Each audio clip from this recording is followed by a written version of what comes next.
Glória a Deus. Só para passar para vocês, já que nós não tivemos o monitor hoje, se você quiser contribuir, semear, é ipanema@novaig.com.br. Ipanema@novaig, de Nova Igreja, né? novaig.com.br.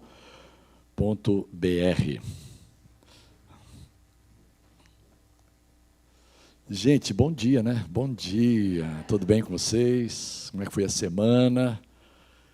De lutas? Hã? Alguém teve lutas essa semana? Hã? Eu estou lembrando de um pastor. A Rebeca vai trabalhar para caramba. Rebeca, eu vou tentar ficar o mais fixo possível, em nome de Jesus. Mas tinha um membro da igreja que já tinha um bom tempo que não aparecia, né?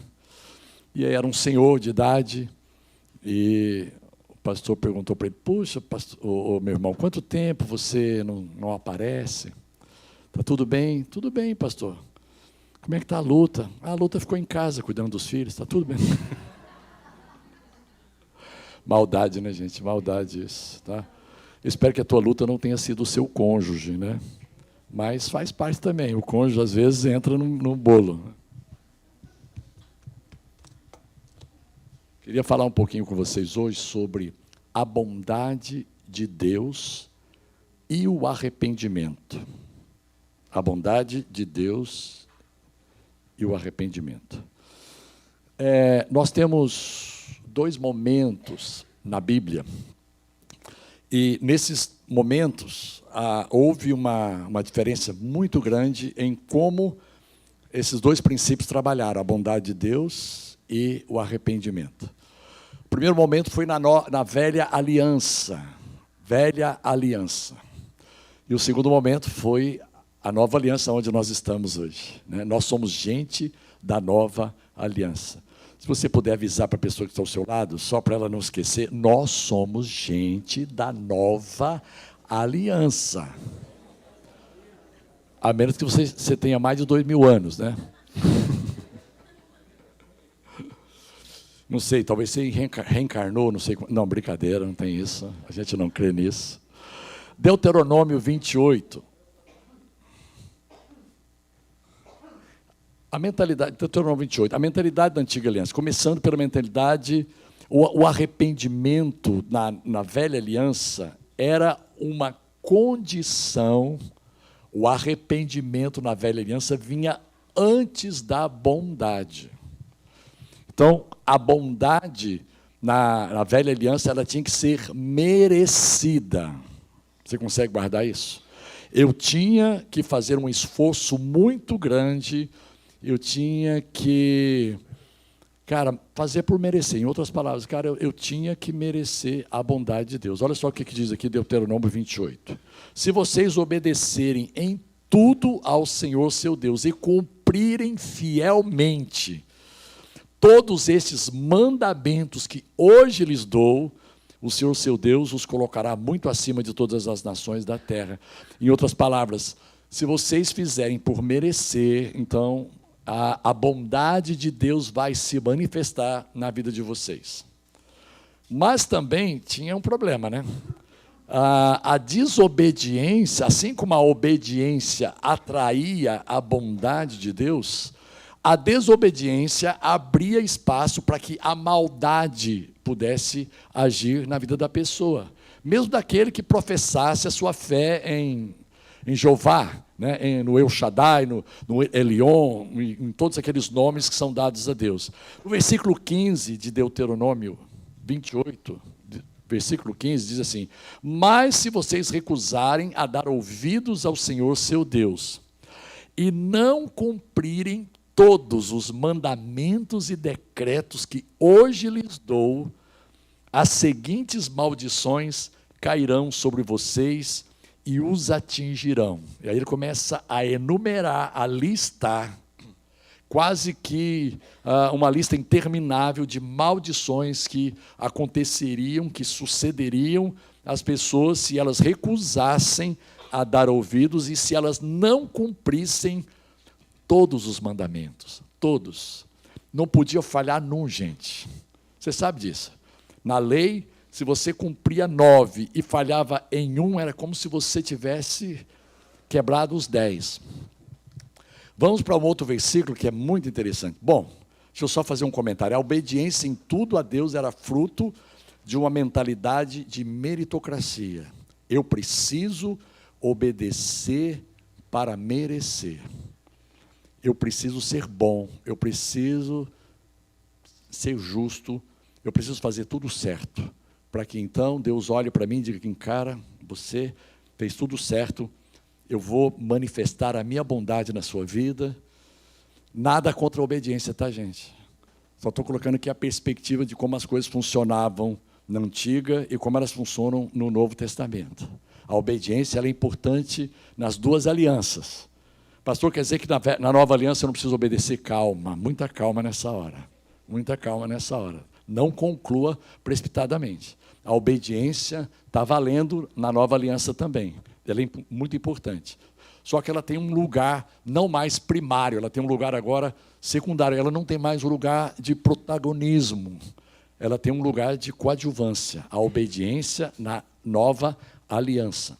2 Crônicas 7,14 é um versículo muito conhecido. Muito conhecido. Na inauguração do Templo de Salomão, ele disse isso. E ele disse isso profeticamente, falando no nome do Senhor. Então, se meu povo, que se chama pelo meu nome, humilhar-se e orar, buscar minha presença e afastar-se de seus maus caminhos, eu os ouvirei dos céus, perdoarei os seus pecados e restaurarei a sua terra. Olha só o que está no coração de Deus. No coração de Deus está ouvir, atender, perdoar, curar, restaurar, levantar, honrar e abençoar a cada um de nós. É o que está no coração de Deus. Mas na antiga aliança havia um preço a ser pago. Na nova aliança esse preço já foi pago. Na antiga aliança, cada um de nós era protagonista. Na antiga aliança, cada um de nós tinha a responsabilidade do protagonismo. Na nova aliança, só um é o protagonista. E a gente adorou o nome dele aqui hoje. E a gente adorou ele aqui hoje. Ele pagou o preço por toda a humanidade. Você e eu não precisamos mais pagar o preço para que nós sejamos abençoados, para que nós sejamos alcançados e contemplados pela bondade de Deus. Deus não depende da sua bondade para te abençoar. Deus não depende dos seus méritos para te abençoar. Deus não depende dos seus jejuns e das suas orações e das suas abstinências e abnegações para te abençoar, aceitar, salvar e liberar bondade sobre a sua vida. Ele faz isso porque alguém pagou o preço no meu e no seu lugar. E o nome desse alguém é Ele mesmo. Ele é o cara. Ele é. Ele foi à cruz. E Ele, pela sua obediência, cada um de nós tem acesso agora a essa bondade. Na antiga aliança, antes de Deus ouvir, perdoar, restaurar, agir, manifestar o seu poder, era preciso pagar o preço. Então, você ainda ouve muito essa expressão. Você ainda vai ouvir muito essa expressão nas igrejas, nos ciclos religiosos. Olha, você precisa de pagar o preço se você quiser alcançar alguma coisa maior de Deus, alguma dádiva de Deus. Você precisa pagar o preço. Quantos entendem que você não precisa mais pagar o preço? O preço já foi pago. A gente canta aqui, não é? O preço já foi pago, tudo foi consumado. Tem uma música do Duda Andrade que a gente diz isso. O preço já foi pago, e eu acredito nisso.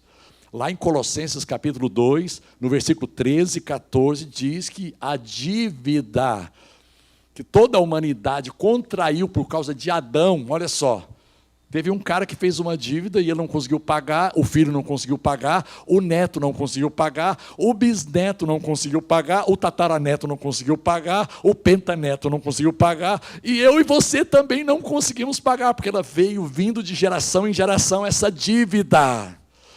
Mas Jesus na cruz pagou a dívida.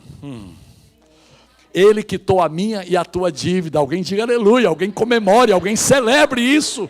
Você não é mais um endividado. Eu não sou mais um endividado. A minha dívida foi quitada integralmente pelo sangue de Jesus, pela obra da cruz, pelo preço que Ele pagou. Ele deu a sua vida. Ele assumiu a minha dívida. Qual é a sua dívida? Me dá aqui. Qual é a sua dívida? Me dá aqui. A sua, me dá. Todo mundo. Tem pessoas que ainda andam como se estivessem endividadas. O que acontece quando alguém ainda não se sente perdoado da dívida? Ele se prende a um sentimento de culpa, a uma mentalidade de culpa, a uma cultura de culpa. Cara, e ele não consegue se ver livre disso. Porque a consciência de culpa traz ele de volta para essa mentalidade de meritocracia. Não, enquanto eu não fizer por merecer, eu sou culpado. Enquanto eu não fizer por merecer, eu ainda tenho uma dívida para com Deus. Cara, Deus quer que você entenda, de uma vez por todas, que a tua dívida foi paga. Dívida espiritual, dívida emocional, dívida social de relacionamentos. É óbvio que, aqui é importante esse parêntese, é claro que aquilo que eu dever ao meu próximo, eu preciso pagar. Há uma diferença entre ter uma dívida espiritual com Deus e eu ter uma dívida, às vezes até moral, até ética e até mesmo financeira com alguém. Romanos 13, versículo 8, diz o seguinte: a ninguém devais coisa alguma, exceto o amor. Então tem uma dívida que eu não vou conseguir pagar nunca, que é o amor. Eu vou ficar sempre te devendo amar mais. Você merece que eu te ame mais. Eu não sei se eu vou conseguir suprir a tua expectativa com relação ao meu amor por você. Mas se eu falhar no meu amor por você, em demonstrar amor por você, saiba que Deus nunca vai te decepcionar. O Pai não vai te decepcionar. E Ele diz uma coisa interessante. Se você fizer a sua parte, se você amar ao seu próximo, que é o que você gostaria que ele fizesse a você, Lucas 6,31 diz: faça aos outros, trate os outros como você gostaria de ser tratado. Você gostaria de ser amado? Então ame. Você gostaria de receber? A Suédia falou desse versículo, né? Dai e dar-se-vos-á. Quando a gente dá, a gente aciona o mundo espiritual, a gente aciona um princípio no mundo espiritual. O universo é acionado para respeitar aquele princípio que você está colocando em ordem, está colocando em prática. Eu estou dando, eu estou sendo generoso. Meu irmão, mais dia, menos dia, alguém vai ser generoso com você. Ou, melhor ainda, alguém... Alguém, não existe essa palavra no plural, né? Alguém, muitas pessoas, à medida que você usa de generosidade, de bondade, ama, e você serve, e você abençoa vidas, você será abençoado e abençoada. A gente não deve amar por obrigação, servir por obrigação, ser generoso por obrigação, por uma imposição da religiosidade, mas por reconhecer que é assim que Deus agiu comigo. E Ele diz assim: amai-vos uns aos outros como eu vos tenho amado, com a mesma qualidade de amor, um amor puro, um amor íntegro. Eu não estou te amando porque eu estou interessado que você me dê alguma coisa, estou te amando desinteressadamente, eu estou te amando para te fazer o bem. Você aceita essa motivação? Cara, só, eu vou te amar, mas eu tenho o interesse de que você me ame depois. Pode até ser que aquela pessoa vai te amar depois, mas talvez não seja no tempo que você gostaria que ela te amasse. Talvez ela não tenha a rapidez que você gostaria para te devolver o que ela está investindo em você. Você não é tão rápido assim. Ou ela não é tão rápida, desculpe, né? Você investe, não tem pessoas que você investe. Não tem, qual é a planta que você planta, semeia e demora a dar a primeira colheita? A jabuticaba. Vocês já ouviram falar em jabuticaba? Sabe o que é jabuticaba? Quem nunca ouviu falar em jabuticaba? Olha, nunca ouviu falar em jabuticaba. Jabuticaba é uma frutinha, é uma frutinha maravilhosa. Como é que eu defino a jabuticaba, Suédia? Ela é o quê? Parece uma azeitona, parece uma uva, tá? Era um pouquinho maior que a uva. Hã? É tipo um berry. Eu não sei o que é berry, mas tudo bem, é um tipo um berry. A jabuticaba você semeia e ela te dá o primeiro fruto depois de 7 anos. 7 anos. Você já imaginou investindo num casamento, investindo numa pessoa, num funcionário, investindo num relacionamento, e 7 anos você não colher nada? Os pais investindo nos filhos, e a gente dizendo assim, olha, não desanima não, uma hora você colhe. Caramba, mas já faz 2 anos que eu só semeio, eu só planto, e não estou colhendo nada. Tem árvore que demora a dar fruto. Talvez seja o caso do seu irmão, ou da sua irmã, ou da pessoa com quem você está se relacionando, seja a nível conjugal, familiar, a nível empresarial, profissional, a nível ministerial, dentro da própria igreja. Eu vou dizer para você, eu penso que João, o apóstolo João, foi mais rápido em responder à semeadura de Jesus do que Pedro, por exemplo. Acho que Pedro... E a gente sabe que Pedro era um pouco impetuoso, impulsivo, e num português assim mais atual, cabeça dura, né? Ele era um pouco cabeça dura, assim, era difícil, a terra ali não era tão fofa, não estava tão preparada, as sementes iam e demoravam. E Jesus falou daquelas os 4 tipos de terra, né? A semente que caiu à beira do caminho, a semente que caiu no lugar que era pedregoso, a semente que caiu no lugar que tinha muitos espinhos. Cara, todas essas terras são o nosso coração. Às vezes a gente está fechado, a gente está duro, as pessoas falam, ministram, investem, tentam de alguma forma plantar e semear em nós, mas o coração está duro. Aí o diabo vem e rouba aquela semeadura. Outras assim, cara, a gente está com o coração até disposto, a terra até se abre, mas é superficial, tem logo ali, no raso, tem uma pedra que impede a semente de ter uma penetração mais profunda. São aqueles que ouvem a palavra, são felizes, mas na primeira prova, na primeira dificuldade, desistem da caminhada. Esse não é você, em nome de Jesus. Esse coração não te pertence, igreja, tá? Porque eu sei que muita gente gosta de ouvir as boas novas, né? E o Evangelho, ele é de fato boas notícias, que nos alegram, que nos renovam, que nos trazem esperança.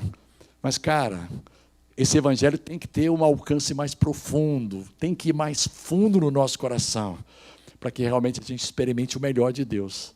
E tem a questão do coração dividido, distraído. Os espinhos falam de coisas que competem com a palavra, competem com essa semente divina que é plantada em nossos corações.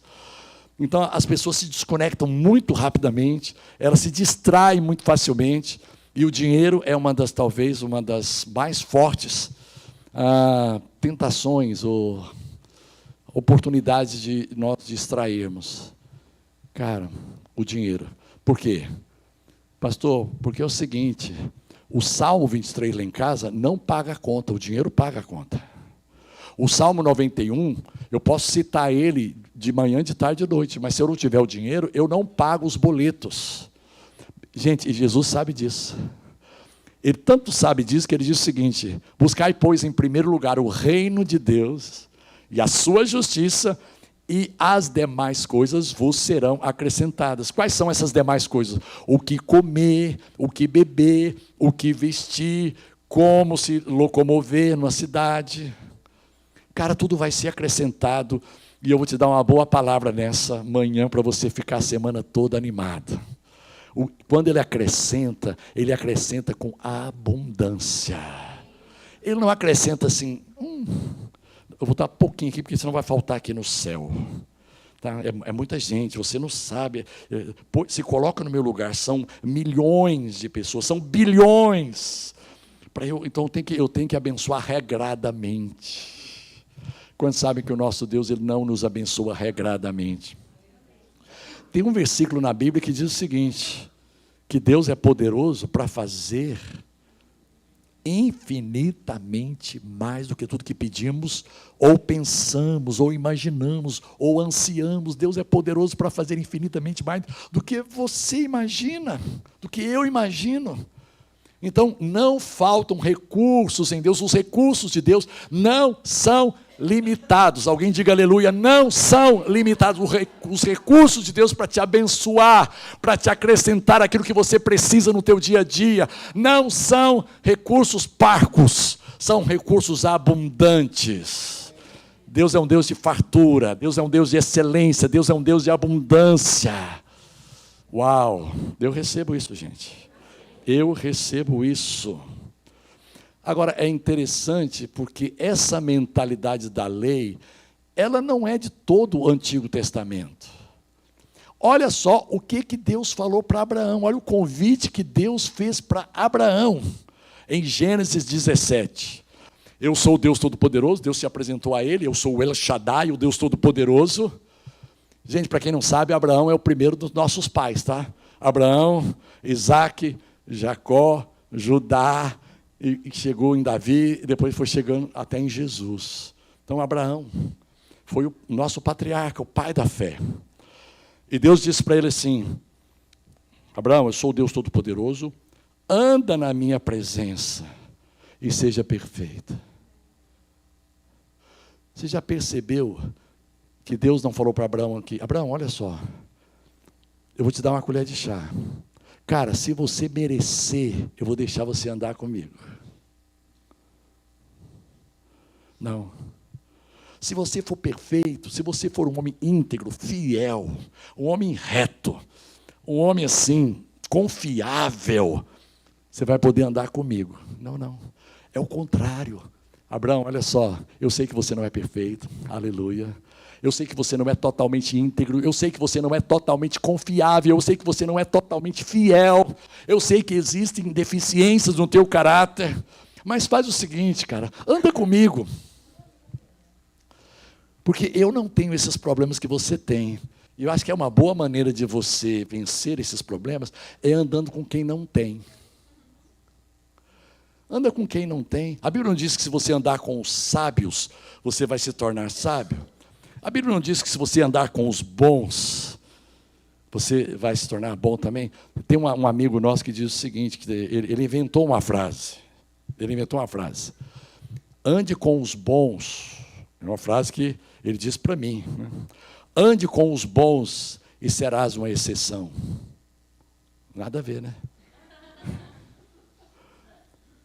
Ou seja, todo mundo vai continuar bom e você vai continuar ruim. Não, eu não vou ser uma exceção. Quando a gente anda com Deus, a gente não é uma exceção. A gente começa a assimilar do caráter dele, absorver e absorver de uma maneira espiritual, até mesmo de uma maneira emocional e até física, do poder dele. Hoje eu estava lembrando de uma coisa assim, um milagre. Eu não sei, Hélio, você teve um milagre maior do que esse, cara. Deve ter tido, né? Todo pregador gosta de exagerar assim para chamar atenção, né? Mas ó, esse milagre eu achei demais, porque demonstra que mesmo depois que o espírito e as emoções já não existiam mais, só existia um corpo, ainda estava valendo. Ainda só com o corpo estava valendo. Eliseu morreu. O profeta Eliseu morreu. Ele morreu, ele foi enterrado. Houve uma guerra e uma confusão, alguém saiu correndo e atiraram num sujeito, ele morreu e, para ele não ficar no meio do caminho atrapalhando as pessoas que estavam caminhando, os soldados que estavam caminhando, os guerreiros, pegaram ele e jogaram aquele corpo morto, estendido no chão, pegaram aquele corpo e jogaram justamente na sepultura onde estava Eliseu. Acho que a sorte dele foi que não tinha caixão, bateu direto nos ossos de Eliseu. Cara, o cara ressuscitou. Pastor, está na Bíblia isso? Está na Bíblia. Eu não estava preparado, eu não sei onde está, tá? Mas está em 2 Reis, ali depois do capítulo 8. Vai caminhando em 2 Reis essa semana que você vai encontrar esse milagre extraordinário. Até o corpo, até o seu corpo sofre alterações, até o seu DNA sofre alterações à medida que você anda com Deus. 2 Reis 13:21. Lê para nós, tem que ser lido isso aqui, porque senão você não vai acreditar. Você não vai. Cara, aí eu preciso de óculos aqui. Vai você mesmo. Tá bom, eu leio. Certa vez, enquanto alguns israelitas sepultavam um homem, viram de repente uma dessas tropas. Então jogaram o corpo do homem no túmulo de Eliseu e fugiram. Assim que o cadáver encostou nos ossos de Eliseu, o homem voltou à vida e se levantou. Meu Deus do céu! Meu Deus do céu! Jesus Cristo! Onde estão esses Eliseus? Para a gente jogar todos os mortos lá. Todo mundo que morrer, a gente joga lá nessa sepultura para bater nos ossos de Eliseu. Até os ossos do cara estavam impregnados da unção, do poder, da glória, da natureza de Deus, gente. Eu creio que isso acontece à medida que você anda com Deus, as pessoas vão aproximar de você, e elas só de aproximarem de você. Não foi assim com Pedro? A Bíblia diz que a sombra de Pedro curava. Ela era projetada sobre as pessoas que estavam doentes, nas macas. Só a sombra do apóstolo Pedro já curava. As pessoas aproximavam de Pedro. Não precisava nem de ver. A sombra de Pedro, também está na Bíblia, tá, gente? O Marco pode achar, lá em Atos, algum lugar. Atos 5. Atos capítulo. Eu vou dando mais ou menos a dica aqui. Cara, vamos andar com Deus. Deus não exige de você perfeição. Por que você não quer andar com Deus? Os meus defeitos vão ficar todos expostos. Você acha que se você não andar com Deus, eles não vão ficar expostos? Vamos continuar. Deus vê todas as coisas. Anda com Ele, porque Ele te ama. E Ele está realmente interessado no seu melhor. Se tem alguém que quer o melhor para você, é o teu Pai que está nos céus. Jesus diz o seguinte: olha, vocês que são maus, e a palavra maus no grego original é poneros, que significa, que traduzido para o português é, vocês que são pecadores. Ora, vocês que são pecadores, sabem dar coisas boas aos filhos de vocês, quanto mais o Pai perfeito que está nos céus. Cara, essa semana você vai ser surpreendido. Olha, eu vou dizer uma coisa para você. Não é pela manifestação da bondade de Deus, não é. Você vai ser surpreendido pelas manifestações. Não é uma manifestação. Eu estou liberando uma palavra profética para você que está aqui nessa manhã, e para você que me ouve, que nessa semana, mais aqui especificamente, talvez você vai estar me escutando daqui 1 ano, sei lá, daqui 2 anos, mas mais especificamente para esse pessoal que está aqui hoje, dia 11 de fevereiro de 2024. Aqui na Epitácio Pessoa 1164, Lagoa Rodrigo de Freitas, Ipanema, Zona Sul, Rio de Janeiro, aleluia. Nessa semana de 11 a 18 de fevereiro, 11 a 18 de fevereiro, você será alvo das manifestações da bondade de Deus. Receba isso no seu espírito, diga amém, assim seja. Amém significa assim seja, amém, assim seja. A tradução da palavra amém é assim seja na minha e na sua vida. Eu sou o Deus Todo-Poderoso, anda na minha presença. E você vai ser aperfeiçoado. Você vai recebendo luz. Meu irmão, você há de convir comigo, cientificamente. Quanto mais luz, menos o quê? Escuridão. Luz de 40 watts. Caramba, ainda tem muita escuridão. Luz de 100 watts. Opa, já diminuiu a escuridão. Luz de 500 watts. Uou. Vai até quando doutor? Estou perguntando para o arquiteto aqui.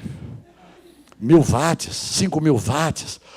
O de um estádio, meu Deus do céu. Quanto mais luz, menos escuridão. É uma lógica científica, gente.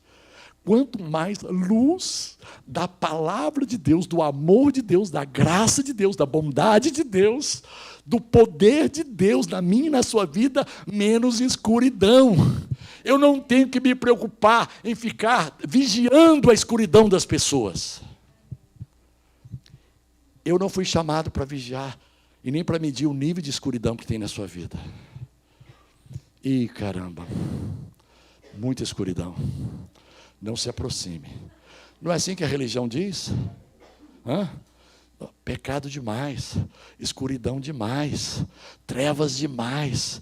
Meu irmão, vamos andar na luz, como Ele está na luz. E o sangue de Cristo, seu Filho, nos limpa de todo pecado.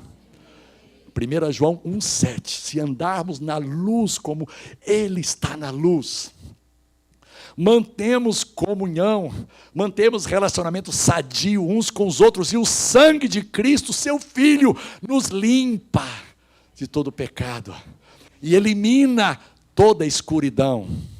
Olha o que diz Provérbios 4,18. O caminho do justo, e eu vou dizer para você que justo não é aquele que é perfeito.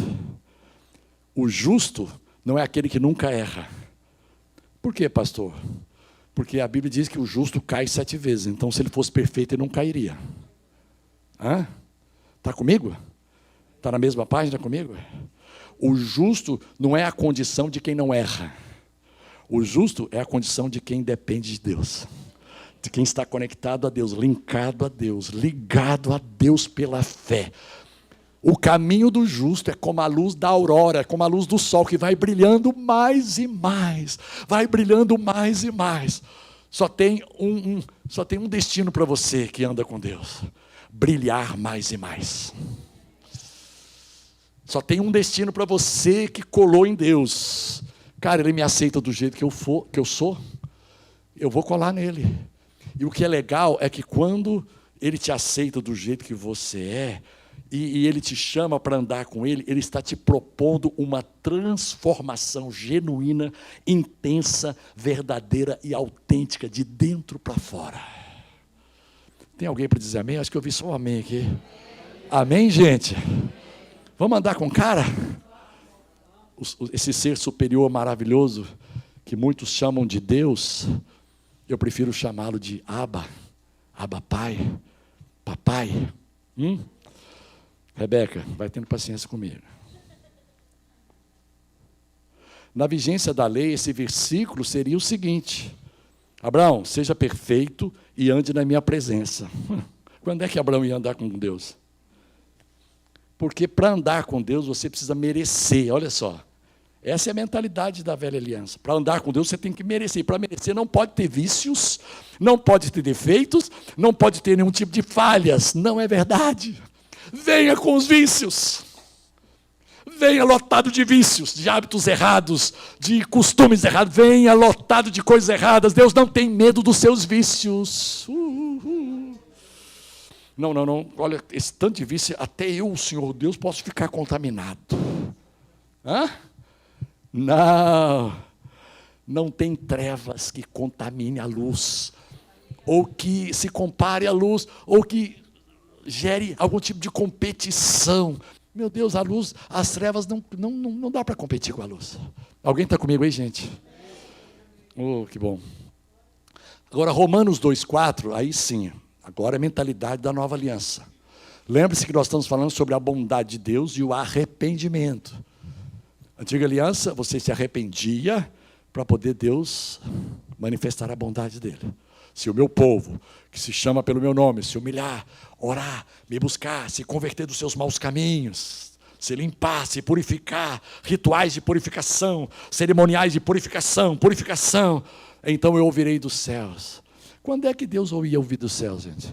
Quando é que o homem se purifica para valer de verdade, totalmente? Meu Deus, todos pecaram e foram destituídos da glória de Deus. Aí Deus falou assim, cara, olha, se eu for esperar a perfeição do homem, não vai dar certo. Se eu for esperar a perfeição do homem, vai dar ruim. Aí Deus diz o seguinte, Romanos 5,8. Deus prova o seu amor para conosco pelo fato de ter Cristo morrido por nós, sendo nós ainda pecadores. Ele desistiu de achar perfeição em nós, graças a Deus. Ele desistiu. Aliás, não foi nem ele, foi o próprio homem que desistiu de achar perfeição em si próprio. Porque a lei não foi iniciativa de Deus. Veio de Deus, mas não foi iniciativa de Deus. Deus deu para Moisés as tábuas, foi Deus que escreveu ali. Mas não foi iniciativa de Deus, foi iniciativa do povo. Moisés, a gente não quer conversar com Deus. Moisés, não queremos andar com Deus de jeito maneira. A gente tem medo. Cara, daqui a pouco eu faço alguma coisa errada e a ira de Deus... Gente, você vê demais isso sendo falado. Olha, cuidado com o que você anda, a mão de Deus vai pesar. É escuridão demais para ele aguentar. A mão de Deus vai pesar. Olha, a descarga, vai ser uma descarga elétrica de ira de Deus. Você vai ser fulminado. O nosso Deus é fogo consumidor.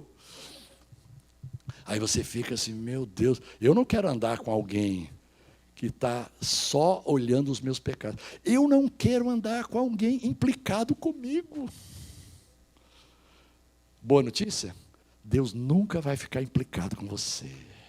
Ah, pastor, não acredito. Eu facilmente fico implicado com os outros. Ah, lá em casa teve a fase da implicância, não teve, Suéder? Nós dois. Você sabe que o casamento, olha só, o casamento, ele tem pelo menos duas fases certeiras. A fase do encantamento e a fase do desencantamento. É seguro que essas duas fases você vai experimentar no casamento, tá? Você pode agora experimentar a terceira. É a fase da maturidade. É a fase do amor, da generosidade. É a fase de você olhar para o cônjuge e dizer assim: tu não presta, mas eu te amo. Tinha uma música antigamente, que um cara se declarava dizendo assim: eu não presto, mas eu te amo. Por favor, dá uma chance aqui. Eu sei que eu não presto, eu sou todo torto, não consigo ser confiável, eu não consigo ser fiel. Gente do céu, ainda bem que Deus, Ele disse assim: olha, você não presta, mas vem cá. Sabe, eu vou fazer você sair desse estágio de se sentir imprestável. Alguém recebe isso, gente? Às vezes é uma sensação, é um sentimento assim, de inutilidade, de imprestabilidade. Eu lembro que, cara, um sentimento me acompanhou durante muito tempo, porque foi o sentimento que eu tive no ventre da dona Esmeralda. Me lembra da palavra certa isso, Edna. É o seguinte, a minha mãe não queria ficar grávida de mim. Então, eu fiquei lá. Qual é o sentimento que alguém que não é desejado está naquele lugar? De rejeição, né? De incômodo. Eu vou ser um pouco mais brando comigo mesmo, né? E com a minha mãe. Não era bem um sentimento de rejeição, mas assim, um sentimento de estar incomodando, sabe? Cara, eu estou incomodando. Gente, esse é um sentimento ruim. Mas eu estava falando sobre implicar com as pessoas. Houve uma fase em que eu impliquei muito com a Suédina. Muito. E eu falei assim, eu estou exigindo perfeição a partir de hoje nessa casa. Funcionou, irmãos? Não, não funcionou. Não funcionou e não funciona. Mas ela também me deu o troco, tá? Não é só ela que é santa, não. Então, assim, não tem como você não implicar com pessoas, principalmente aquelas que estão mais próximas a você. É uma boa notícia para você não se sentir culpado. Tá? Isso é comum. Isso vai acontecer. Puxa, mas os dois são formados na faculdade, vai acontecer. Mas os dois oram em jejum toda semana, vai acontecer. Mas os dois são santos, vão para a igreja toda semana, vai acontecer implicância. Mas os dois andam com Jesus, vai acontecer implicância. Vai acontecer, não tem jeito. Eu não conheço, talvez o Hélio é um pouco mais experiente que eu, conheça alguém, um marido que nunca implicou com a esposa e uma esposa que nunca implicou com o marido. Gente, o que tem que entrar, o que tem que prevalecer? A tendência é a gente ficar implicado mesmo, mas o que tem que prevalecer é o respeito, é o perdão, é a tolerância, é a paciência. Pelo amor de Deus, tenha paciência com você mesmo, tenha paciência com seu cônjuge, tenha paciência com seu filho, tenha paciência com seu pai, tenha paciência com seu avô, tenha paciência com seu neto. Seja paciente, seja paciente. Eu estava vendo esses dias um vídeo no Instagram, uma neta tentando convencer a avó a ir no médico, e ela assim, cara, só dizia palavrões, eu não vou. Avó, Cara, foi horrível aquilo. Mas ela falou assim, ninguém me leva. 90 para mais de ano e lá lutando. Não vou no médico, eu não vou. Você sabe que a rainha Elizabeth, ela ia ao médico, só que ela exigia ficar sozinha com o médico. E depois ela saía de lá e dizia assim, poxa, o médico disse que está tudo bem. O médico só falou que estava tudo ruim. Mas ela dizia assim, está tudo bem, pode permanecer com o mesmo remédio, a mesma dosagem. Viveu até 90 e tantos anos. Como é que é esse tipo de gente que é hipocondria? Como é que está cheio de doença, cheio de remédio? O cara tem obsessão por farmácia em casa, sei lá, hipocondríaco. Hipocondria não te pertence. É? Hipocondria não te pertence. Amém, gente? Amém? Tem gente que gosta de uma doença. Estou sentindo aqui, vou lá no médico. E tem médico que gosta de dar remédio. Tem médico que gosta de passar remédio. Tá? Vamos caminhar para o final? Ou será que você, Romanos 2,4, ou será que você despreza a riqueza da bondade, da tolerância e da paciência de Deus, ignorando que a bondade de Deus é que leva você ao arrependimento? Eu quero andar com essa bondade, eu quero ter intimidade com essa bondade, porque quanto mais bondade de Deus se manifestar na minha vida, mais arrependimento eu terei. Gente, e arrependimento aqui não é uma coisa ruim, não é arrependimento tipo remorso eu terei, culpa eu sentirei. Não. A palavra arrependimento vem do grego metanoia. Metanoia significa mudança de mentalidade, mudança na maneira de pensar e que gera mudanças práticas de atitudes. Eu quero arrependimento na minha vida todos os dias. Eu quero metanoia todos os dias. Porque eu vou andando com Deus e eu vou dizendo, caramba, Senhor, essa coisa aqui eu não preciso mais. Você sabe qual é o princípio da libertação do vício? É você entender assim, cara, eu não preciso disso. Não é nem questão que eu não posso. Eu, Bené Gomes, com 64 anos, eu posso beber cachaça até ficar. Eu posso. Eu não preciso, gente. Posso fumar maconha, posso cheirar cocaína, eu posso tudo. Eu tenho liberdade, Deus me deu o livre-arbítrio, eu posso fazer o que for. Pergunta, eu preciso disso? Isso me faz bem?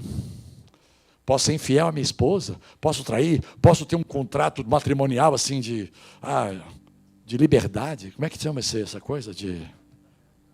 Casamento aberto, relacionamento aberto, poligamia, né? Relacionamento aberto e tal. Eu preciso disso? Você precisa disso? A gente precisa de coisas que prendem a gente, vícios. Você não precisa disso, cara. Não é que Deus está te obrigando a deixar o vício. Ele está te dando a oportunidade de entender que você não precisa e ser liberto. Pela bondade de Deus, a gente chega ao arrependimento. Glória a Deus. Eu preciso ler um último versículo aqui. Lucas 15. Eu gosto desse texto. Antes eu vou falar minhas frases aqui preferidas. Eu tenho umas frases preferidas. Tá? Você não precisa fazer nada de extraordinariamente bom para que Deus te ame mais. Você fazendo coisas extraordinariamente boas ou extraordinariamente ruins, Ele continua te amando e te chamando para andar com Ele todos os dias. Anda na minha presença. Eu vou te aperfeiçoar. Eu vou te levar para um estágio de espiritualidade que você não vai acreditar, cara. E o mais importante em todo esse processo, gente, é que quando você recebe dessa bondade, dessa manifestação da bondade de Deus, cara, inevitavelmente você vai querer passar isso para frente. O que Jesus disse para aquela mulher samaritana? Aquele que beber da água que eu lhe der, nunca mais terá sede. Está ótimo. Não, mas não termina por aí não. Antes, esta água será nele uma fonte que vai jorrar. E que vai descedentar milhares de pessoas ao redor do planeta Terra. Muitos vão poder beber dessa água que saciou a sua sede. Quantos estão dispostos a se tornarem fontes que jorram a bondade de Deus, a generosidade, o amor, o perdão, a graça, a paciência, a tolerância de Deus? Então o filho pródigo voltou para a casa de seu pai. Arrependido, gente? Não. O cara não estava nem um pouquinho arrependido. Estava com fome, passando fome. Voltou porque disse o seguinte: na casa do meu pai, até os servos, até os empregados comem com fartura. Eu não estou aguentando mais. A mente dele não tinha sido mudada. A maneira de pensar dele não tinha sido mudada. Quando ele ainda estava longe, seu pai o viu, cheio de compaixão, correu para o filho, o abraçou e o beijou. Gente, o pai sabia que o filho estava com outros interesses, mas ele encheu o cara de amor, encheu o cara de bondade, abraçou. Aí o filho tinha elaborado um discurso e disse assim: pai, pequei contra o céu e contra o Senhor e não sou mais digno de ser chamado seu filho. Eu não mereço. Olha só a cultura da meritocracia que te atrapalha. Numa empresa não tem como ser diferente, tá, gente? Mas numa família tem que ser diferente. Ou você acha que o Vicente, ele tem mamadeira todos os dias, ou mamada no peito, porque ele merece? Ele é filho. Ele é filho. E ele vai crescer, e ele não vai obedecer todos os nãos que você der para ele, Felipe. Tá? Mas mesmo assim, todos os dias ele vai ter a caminha dele, ele vai ter a roupa dele, vai ter o cafezinho da manhã, o almoço, merecendo ou não. Esse pai abraçou o filho que não merecia. Eu posso garantir para vocês que esse filho não merecia o amor do pai. Mas o pai não deu porque ele merecia, o pai deu porque era filho. Vale a pena ser filho, hein, gente? Por isso que o apóstolo João, vamos ficar em pé, tem gente que está morrendo de frio aqui, vai ficar em pé. Por isso que o apóstolo João, ele diz assim: vede com que grande amor nos amou o Pai, ao ponto de sermos chamados filhos de Deus. Pai, pequei contra o céu, contra o Senhor, não sou mais digno de ser chamado seu filho. O pai, no entanto, o interrompeu e disse aos servos: depressa, tragam a melhor roupa da casa, vistam nele, coloquem-lhe um anel no dedo e sandálias nos pés, matem o novilho gordo, faremos um churrasco. Aqui está banquete. Um banquete, e celebraremos. Pois este meu filho estava morto e voltou à vida, estava profetizando a respeito do filho. Estava perdido e foi achado, e começaram a festejar. Glória a Deus por isso, gente. O ponto onde eu queria chegar é que você vai experimentar tanta bondade de Deus, que essa bondade de Deus vai ser em você um depósito, onde outras pessoas vão poder também receber essa bondade. Pastor Fragale tem uma frase, é o nosso presidente da Nova Igreja da Barra. Ele diz assim que nós servimos a Deus, servindo a pessoas de carne e osso. Nós servimos a Deus servindo pessoas de carne e osso. E é verdade. Esse é o nosso chamado. Saciarmos a nossa sede, mas não sermos tão egoístas e tão egocêntricos, ao ponto de ficar satisfeito com isso e que se danem os outros. Cara, comece a chamar pessoas para andar perto da sua bondade. Pastor, ainda não é 100%, não tem problema. Os 20% de bom que você é, já pode fazer diferença na vida das outras pessoas. Por isso a gente convida você, a gente encoraja você, a gente incentiva você a fazer parte de um grupo de conexão, onde você vai estar andando mais perto com pessoas. Eu amo o grupo de conexão, gente.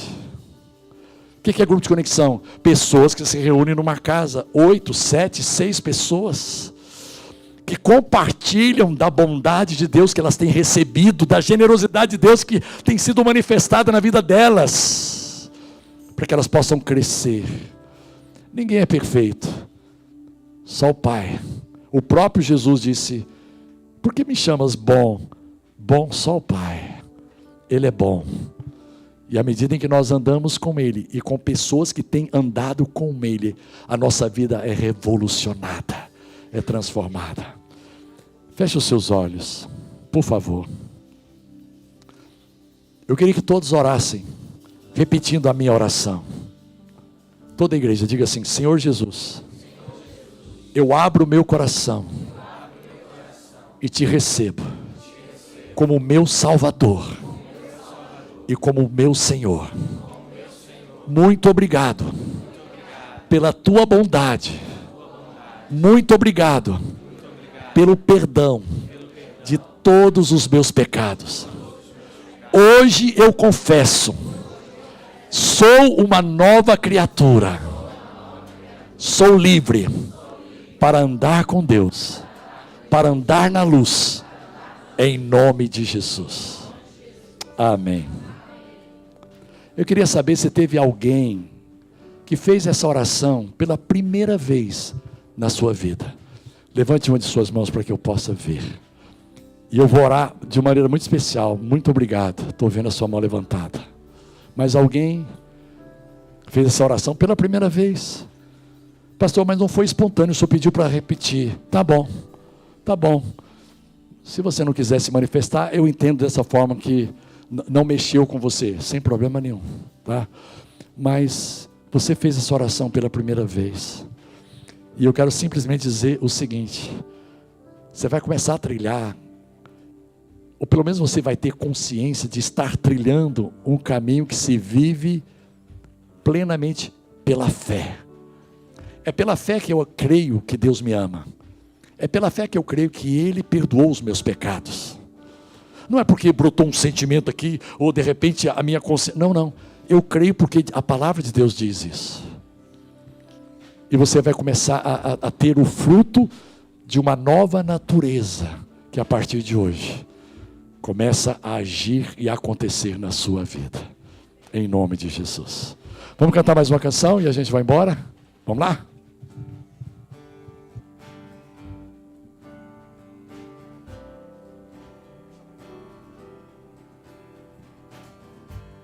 Quem poderá compreender o teu amor? Quem poderá fazer por mim o que você fez? Não mediu esforços pra me alcançar, e aceitou, me perdoou, pra sempre, pra sempre. Eu sou salvo, justiça de Deus. Já não há mais condenação. Sou livre. Sou livre, posso adorar. Tudo novo já se fez, tudo novo já se fez.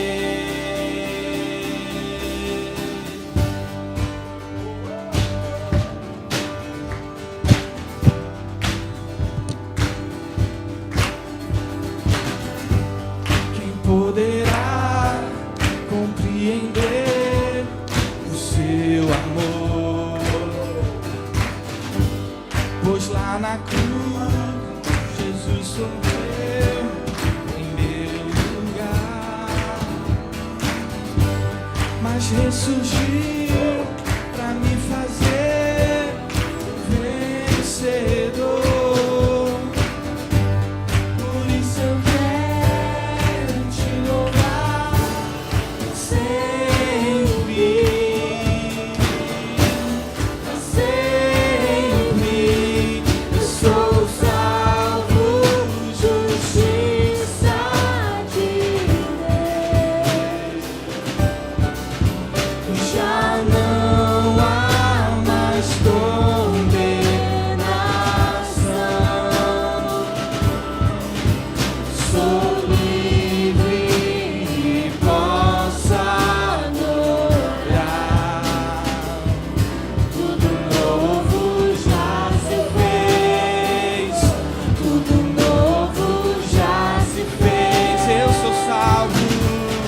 sou salvo, justiça de Deus. Já não há mais condenação. Eu sou livre, posso adorar. Tudo novo já se fez. Tudo novo já se fez. Tudo novo já se fez.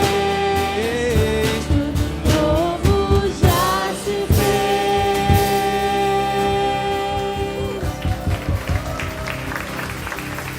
Muito bom, gente. Muito bom. Como a Suédia já colocou, semana que vem normal, 9h30, 11 e 19. E mais normal ainda, porque vocês vão ter os pastores de volta, tá? Pastor Timóteo, pastora Rene, já está voltando aí. Senti saudade, estou sentindo saudade deles aqui na nossa igreja, tá? Não saia sem dar um abraço em pelo menos 3, 4, 5 pessoas e dizer para ela profeticamente: tudo novo já se fez. Boa semana.